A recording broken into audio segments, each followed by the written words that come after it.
Hey everyone, and welcome. Today, we are breaking down a really pivotal update from Mufareh on October 11th. This one signals a huge shift, from planning to pure action. A major deadline has just passed, and for the first time, a clear path forward is really starting to take shape. So, what does all this mean for everyone involved? Well, let's get into it. The whole announcement ended with this really powerful image. The gate is open, the horses are let loose. I mean, that's about as clear a signal as you can get, right? The waiting game is over. This isn't just some small tweak. This is the starting gun for the race. But what race are we talking about? And what's the finish line look like? So, what that quote really means in practical terms is that a critical application period has just slammed shut. For a little while now, things have been kind of up in the air. But now, a line has been drawn. And believe me, this isn't just some boring administrative detail. It's the one event that finally clarifies the road ahead for everybody. All right, first things first, let's unpack that deadline. Because its passing is the most immediate, most tangible piece of news we got, and it directly sets off the dominoes for everything that happens next. So, that application window for what's called priority placement, it's now officially closed. It's done. The source makes it really clear that even if you still happen to see the old links in your OES back office, that's the online ecosystem portal, they don't work anymore. That chapter is definitively closed. So what exactly is this priority placement thing? Well, the easiest way to think about it is like an early access group, or like a hand-picked vanguard. These folks aren't just going to be the first users. They're the leaders who will be the first ones equipped to really spearhead this next phase. They're essentially going to be the project's initial ambassadors. And the good news is we don't have to wait around forever to find out who made the cut. According to the update, all those applications are being reviewed as we speak, and the final list of names is scheduled to be released sometime next week, so yeah, keep your eyes peeled for that. Okay, so once that list drops, the whole process gets really interesting because it splits into two very distinct paths. Depending on whether your name is on that list or not, what you do next is going to be totally different. Let's take a look at how you'll move forward in each of those scenarios. What this does is it creates a kind of tiered rollout system. So if you're selected for priority placement, you are on the inside track. You're going to get a direct email and you'll have the ability to invite other people.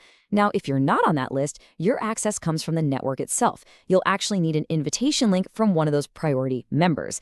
This whole structure basically turns that first wave of users into gatekeepers, and it seems designed to carefully control the initial flow of new members. And this brings us to something that is absolutely critical, a security warning. The source really stresses this point, so listen up. Do not trust any invitation email you receive until you see an official announcement from Mr. Mufareh himself right inside your OES back office. He's going to post a notice first, confirming that the emails have officially been sent. Any invitation that lands in your inbox before you see that official notice is not legitimate. You should just ignore it. So it doesn't matter which of those two paths you end up on, whether you get the direct email or you get a shared link from someone else, everyone is headed to the exact same place. And that destination is a brand new platform called Victory with Ash. Now, Victory with Ash is being positioned as the central hub for this entire next phase. And it's really important to understand that this isn't the final business itself. Think of it more like a preparatory platform, a training ground. Its whole purpose is education and marketing, and it's designed to get the entire community on the same page and ready for that main launch. So, what are you actually going to find when you get inside this platform? Well, it's a whole suite of resources.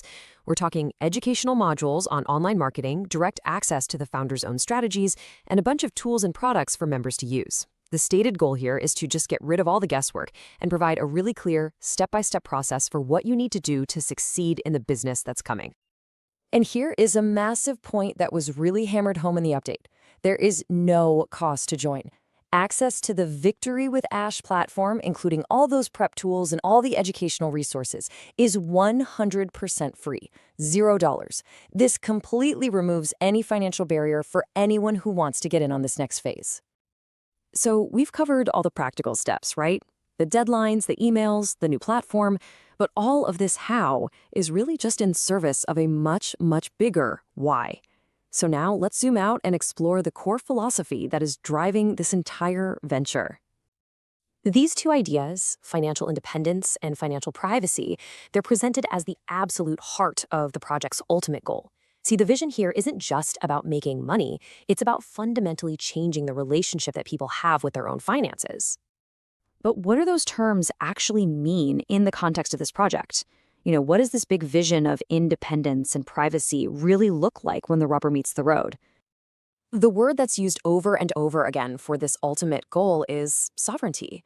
And in this context, it's being defined as a state of complete financial independence and privacy. The big picture is to build a business where you are not dependent on external platforms or, outside entities, giving you full, total control over your own financial destiny.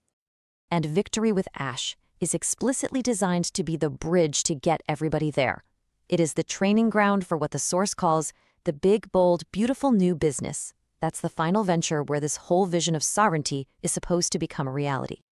So, with that huge, long-term vision in mind, let's zoom back into the here and now.